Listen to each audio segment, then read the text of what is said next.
আজকে বাংলাদেশ জাতীয়তাবাদী দলের উদ্যোগে সারা বাংলাদেশে এটা বিজয় র্যালি হচ্ছে। আমরা আজকের এই দিনে বাংলাদেশের স্বাধীনতার ঘোষক শহীদ রাষ্ট্রপতি জিয়াউর রহমানকে শ্রদ্ধাভরে স্মরণ করছি। গত 17 বছর ফ্যাসিবাদ হাসিনার বিরুদ্ধে আন্দোলনে যারা শহীদ হয়েছেন, যারা গুম হয়েছেন, যারা রক্ত ঝরেছে, তাদের জন্য শ্রদ্ধাভরে স্মরণ করছে। গতকালকে আমাদের অন্তর্বর্তী সরকার প্রধান ডক্টর ইউনূস নির্বাচন ঘোষণা দিয়েছেন, সেই জন্য সাধুবাদ জানাই।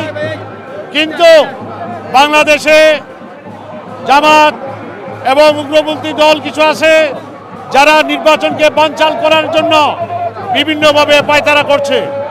আমি অন্তর্বর্তী সরকারের কাছে জোর দাবি জানাবো, আপনি দয়া করে এই উগ্রবাদকে দমন করুন, আইন শৃঙ্খলা শক্ত করুন এবং তারুণ্যের ভোট যাতে জনগণ আগামী নির্বাচনে অবাধ সুষ্ঠু নির্বাচনের মাধ্যমে ভোট দিতে পারে, সেই আশায় আমি ব্যক্ত করছি। আমরা ইনশাআল্লাহ আগামী নির্বাচনে আমাদের ভারপ্রাপ্ত চেয়ারম্যান তারেক রহমানের নেতৃত্বে আমরা আশাবাদী, কমপক্ষে 200 আসনে ধানের শীষে এই বাংলার তারুণ্যের জনগণ ভোট দিবে এবং দেশে আমরা বিএনপি বরাবরই সুশৃঙ্খলভাবে দেশ চালিয়ে আসছিল।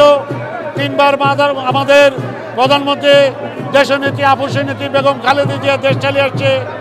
আগামীতেও ইনশাল্লাহ বিএনপি ক্ষমতায় গেলে বাংলাদেশকে সমৃদ্ধশালী দেশ হিসাবে এবং দেশে আইন শৃঙ্খলা সুন্দর সুপরিবেশ রেখে দেশ সুপরিকল্পিতভাবে সকলের পরামর্শ করবে, চালিয়ে যাবে ইনশাল্লাহ।